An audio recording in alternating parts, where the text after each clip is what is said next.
Hi, this is Osman. I'm an energy healer, yoga meditation teacher, and an entrepreneur. Please also remember to visit my website, yogawellness786.com, for more resources and a list of all my services, as well as how to contact me if required. So, today I wanted to speak on the delicate balance between mind, body, and spirit. And this is a common cliche term, but from a practical perspective, how does one, bring about this balance, and what are the factors that one should focus on that would generally be something that would bring about a necessary balance in the relevant areas, and is it necessary to have the balance? So, firstly, as a human, we have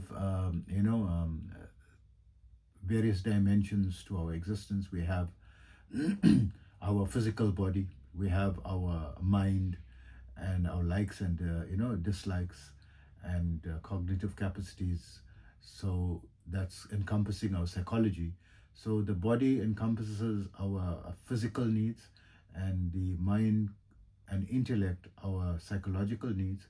But we also have spiritual needs, and this is something which is not clearly explained and gets confusing when there are so many different types of definitions to what is meant by spiritual.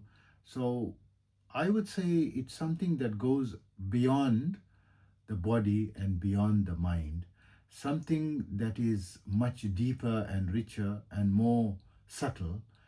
In the sense, the simplest way to put it is, the emotion of love, right? So, does love fall under our emotional, or does it fall under our spiritual? So, there are two kinds of love, right? So, there is the emotional, physical love, right? And then there is the love that transcends emotion and physical. So, how can something transcend physical? Physical, it transcends when your love is so great, there is no requirement for physical reciprocation.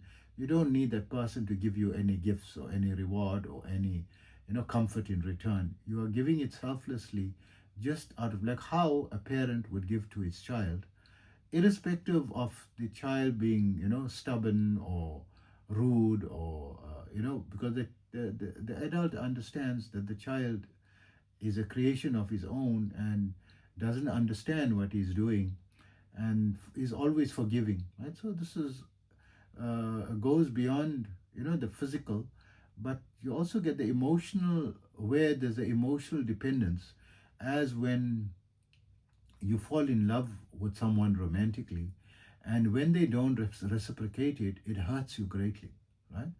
And even if they broke your heart, it takes, especially if it was something deeply felt, emotionally felt, it takes sometimes a lifetime to get over, or to get that, to that hurt to go away from you. So this would say the emotional love. And then we get the one that transcends both physical and emotional love, where it is totally selfless. You are happy to sacrifice your life, you know, for the better good. You go into, a burning building, knowing there's a risk to your life, because there's a helpless person there crying out for help, and you run in selflessly. This love is transcending both emotional. You're not emotionally, you don't know that person, right? It's a stranger. It's just a scream, something that you felt in your heart and went in. It's the purest and the most intense form, of love. So it's the starting point, I would say, in my opinion, for spirituality. But from a yoga and meditation or holistic yoga perspective, we say it is your life force energy that would makes you alive, right? And that force or energy needs expression, and that expression takes place in not only selfless love, but in also in its creative capacity beyond the creativity of the mind, where something is so burning inside you. For example, you growing up, and while you don't know, you have this burning desire inside you that you just feel you want to paint, and you love to paint sceneries, and it is something, until you give it expression, it doesn't settle. So this is something deep in your soul, or something deep inside you, that you want to win and you want to be successful. It's something that is not conditioned by family or friends, but something that's deeply rooted in you. So these are expressions of your spirituality and your soul. These are something much goes much deeper than can be explained logically. There isn't any, because the logic and the brain functions in terms of only what it has learned, right? Or what it is conditioned to do, or what it has experienced, and what memory it has. But there are something that comes from you, that is not out of any memory, or you feel a yearning for your soulmate, and or no matter who you meet, you feel this is not the right person, and the right person is there for you. You feel that pull, or these are the subtler spiritual aspects. So yoga seeks to balance all three aspects, right? It with the physical postures and the diet, right? If you focus on exercise and nutrition, diet, as well as the yoga postures, right? You're going to holistically create balance, not only in your physical fitness and physiology, but also in the energies that are causing the functioning of the various parts of your body, and balancing these energies. So you have the various types of energies. There's a different energy for thinking. There's a different energy for the beating of your heart and the digestive actions. There's a different energy for elimination of waste matter, and there's a different energy for combating illnesses and viruses, and defend the defense system. There's a different energy for cell repair, and rejuvenation of your body, and so forth. So there's all kinds of types of energy that requires a balance, and it cannot function without proper sustenance, or proper nutrition. If that is lacking, and if you don't give your body proper rest, and you don't hydrate properly, this is a massive problem. People are not hydrating properly. Your body is over 70% water, and water should be a very important part of your consumption, daily consumption. And ensure you have adequate water, not just alternative fuels, so that your body metabolic processes can be carried out efficiently. Elimination of waste is carried out efficiently. Defense, elimination of poisonous substances or bacteria and viruses, that needs to be eliminated by the defense system as soon as possible. It's not going to happen if you don't have enough hydration. So the physical aspect, you focus on your nutrition, your sleep, hydration, and exercise, right? So in exercise, we have both your physical fitness, strength training, stretching, and cardiovascular training, right? And then you also get yoga, which is a totally different dimension, which seeks to, in addition to the flexibility, it's more than stretching. It's focusing on flexibility and maintaining and improving flexibility of your spine, with a view to enriching the blood supply to the roots of the nervous system, right? And optimizing the functioning of your nervous system, and also the squeezing and toning of the various internal organs. So it's also toning your internal organs, which very few other exercise forms attains, and this specifically targets those organs. And then also from the nervous system, it more specifically, it's the only system that targets the vagus nerve, which is responsible for the involuntary activities of your body, like your breathing and your heart rate and your digestive and elimination activities and so forth, right? So that's the physical part. The psychological part is through mindfulness, calming, and getting centered through meditative practice as well as yoga practice. When your energies are in balance and your energy systems are harmonized, the functioning of your organs and so forth are balanced.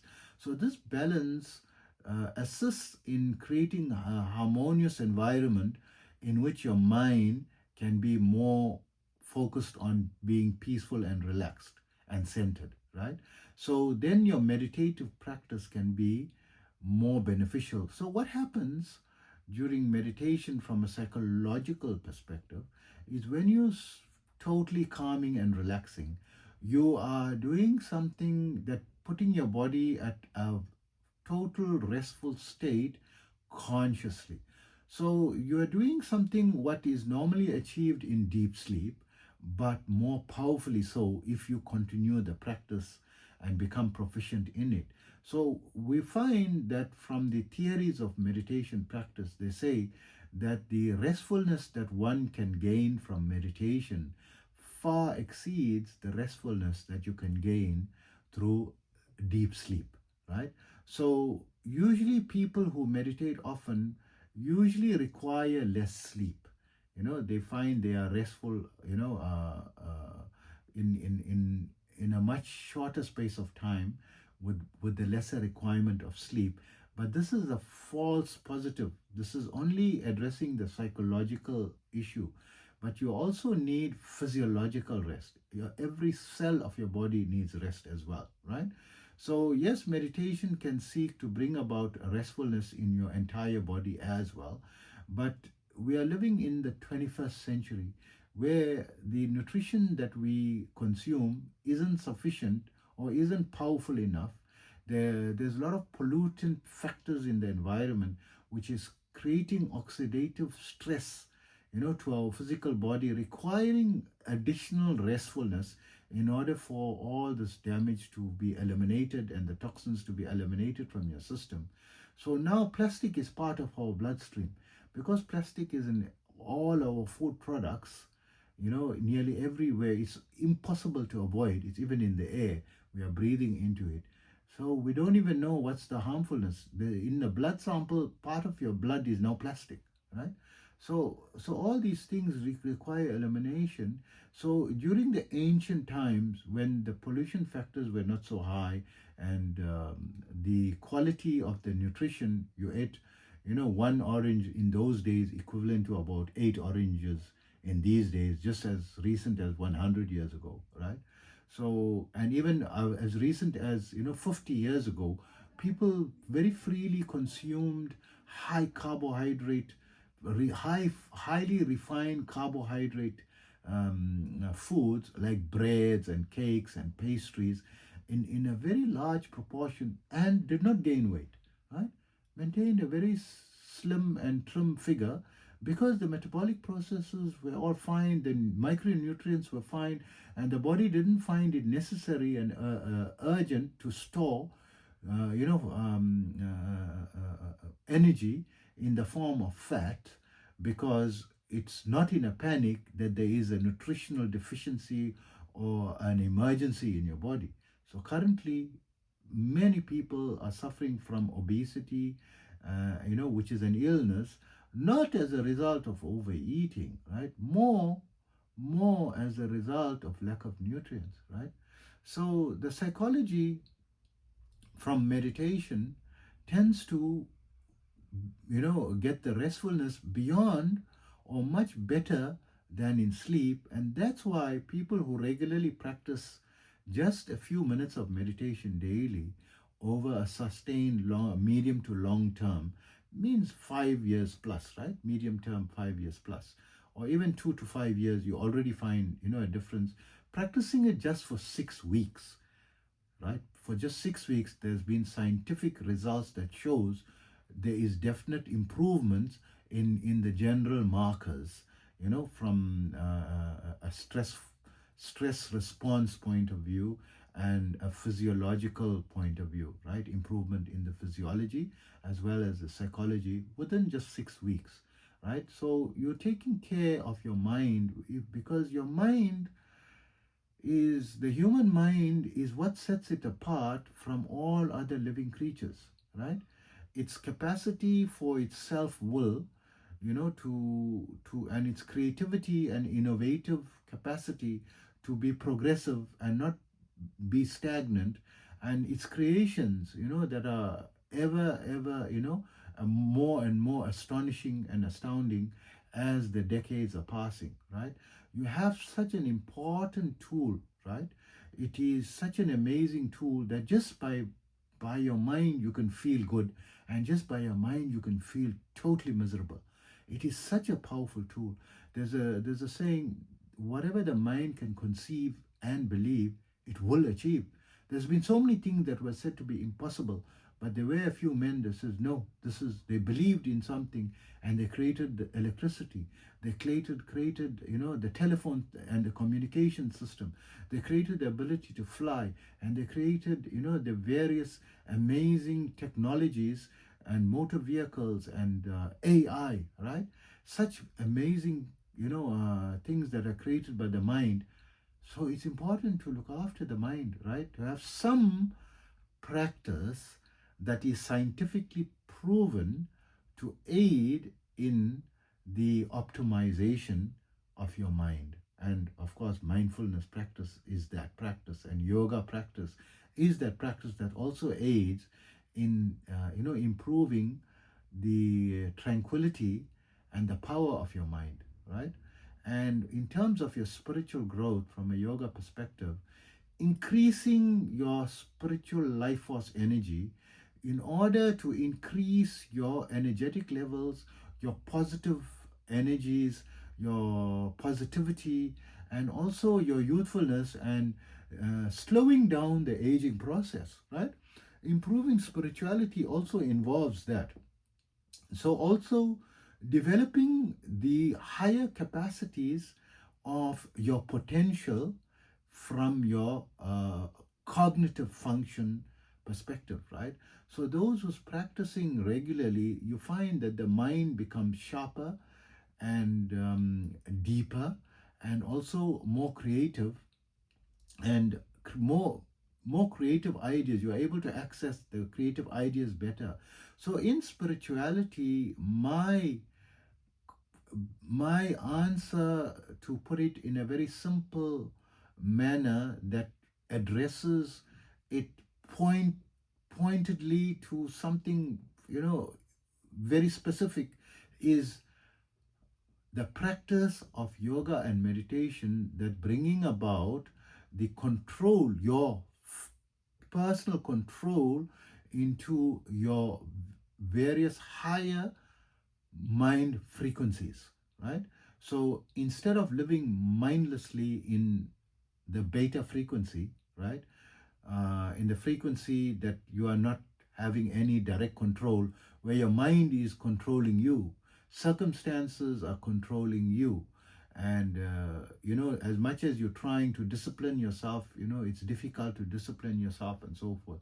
But you go into willfully into the alpha state and remain in the alpha state, right? To be able to remain in the alpha or the peak state, the peak performance state, right? It's not the peak state, the peak performance state means in the wakeful state while you're carrying out your activities, this is the state that you can be in and still practice your activities.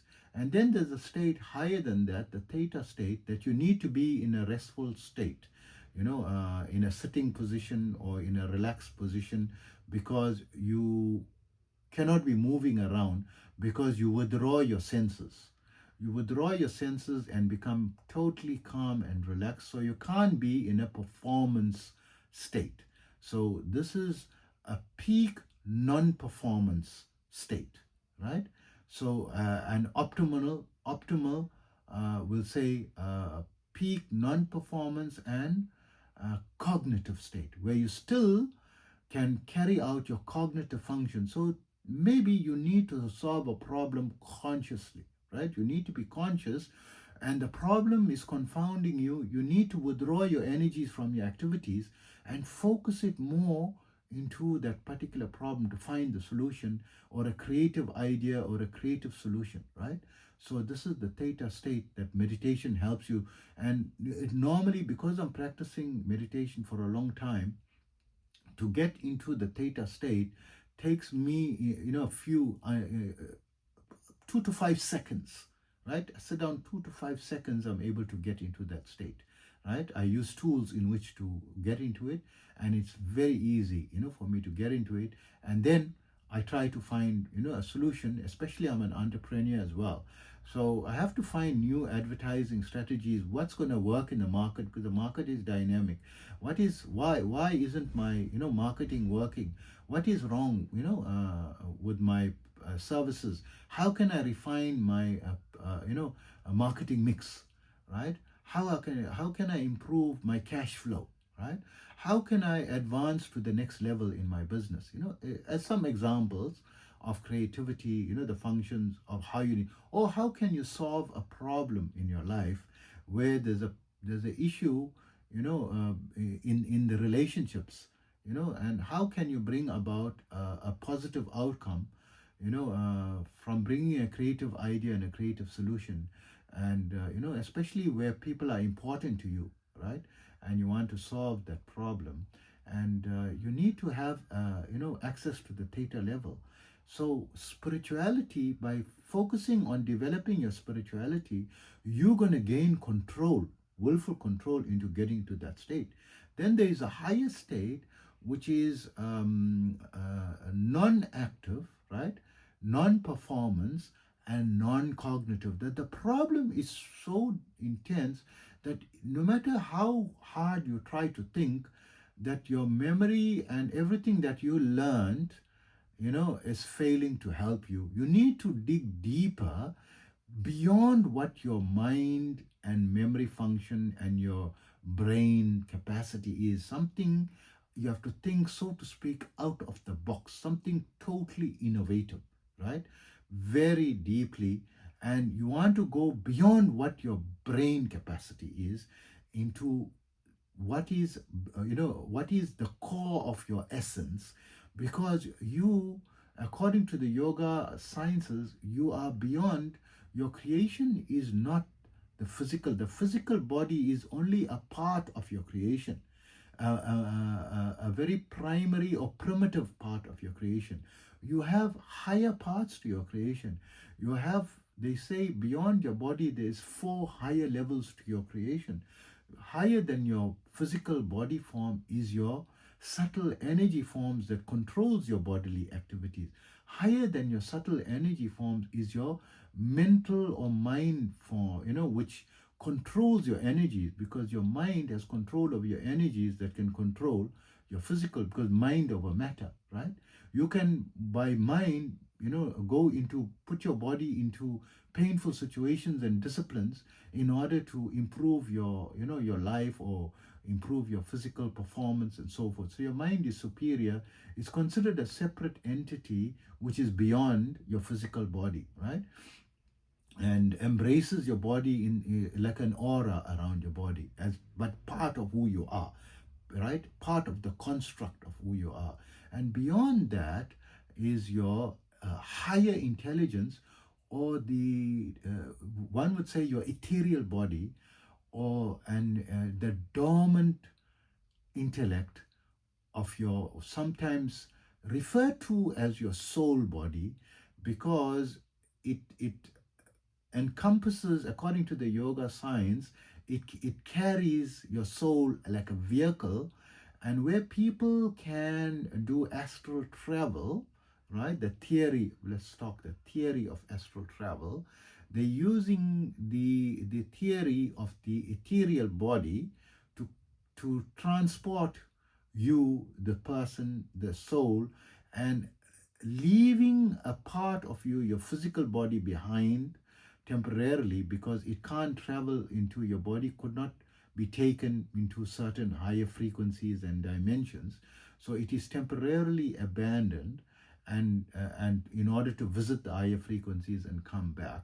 So you're using the ethereal body or the higher intelligence, and this is usually dormant and require long-standing practice under proper guidance to awaken that so that one can tap into it. But one also taps into it in meditation.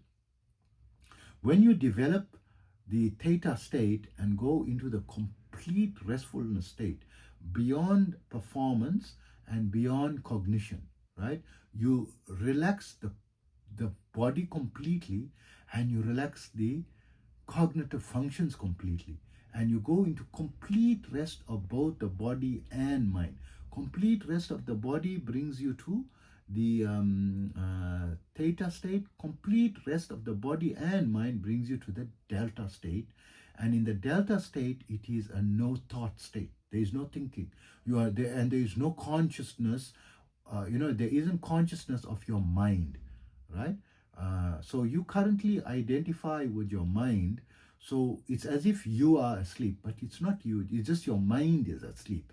So you thinking that you went to sleep because you've identified with your mind, but your mind was totally relaxed and shut down and awakened your intelligence. And when you come out of meditation, you have the solution that comes to you like a sudden flash, right? Like a flash idea, and you just have the conviction that this is the right answer. So this is developing your spirituality, right? So me having practiced yoga meditation for a long time, I'm able to get into the delta state usually in 2 to 5 minutes, right?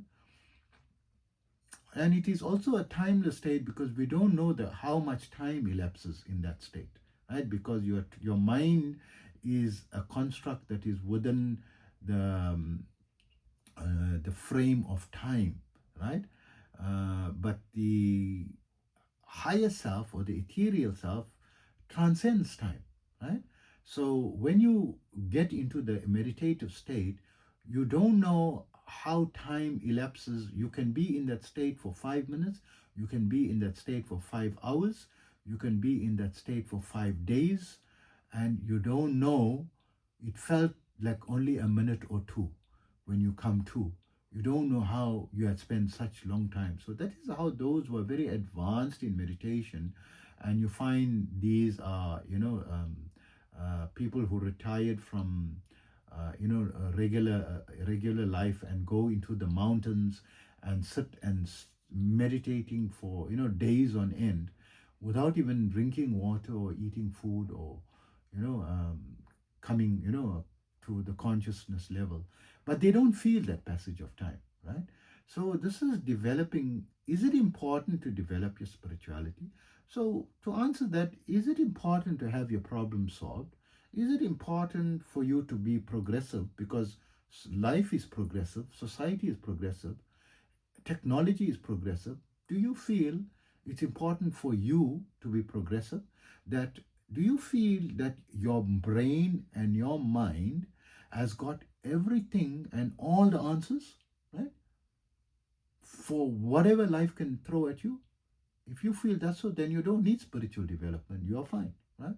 But if you feel no, there are certain things that can challenge you in life, and you may need to have, multiple situations where, if not often, but I would say almost on a daily basis, that you need new innovative tasks and plan for the day, that you need to be able to tap into an intuition that's going to help you to resolve it, that's going to give you answers beyond your cognitive and mental capacities, right? So then spiritual development is important for you, and of course important for all humans. So this balance between body, mind, and spirit from that perspective is very important. And the practice of yoga under a qualified teacher, to get instruction from someone who's qualified and guidance and coaching, as opposed to just practicing it from a textbook, is very important, right? And I hope this helps you get an idea about my perspective of mind, body, spirit balance. And please remember to visit my website, yogawellness786.com, for more resources, information, as well as blogs written from a contemporary trending media topics perspective, from how the ancient sciences can be applied to what is trending currently today in in the and it's on a daily basis updated from what is trending on that particular day, right? So it's very up to date. So it is something useful that you could learn from, and especially if you subscribe to my mailing list. And I also have some free resources that you could get access to, and also contact information on how to contact me. But more importantly, I want you to always take care of yourself, and know that if you don't take care of yourself as a priority, you can't take care of others, right? Prioritize yourself first. If you love the ones that you love so much, right? Love yourself more in order to be there for those that you love so much. Take care.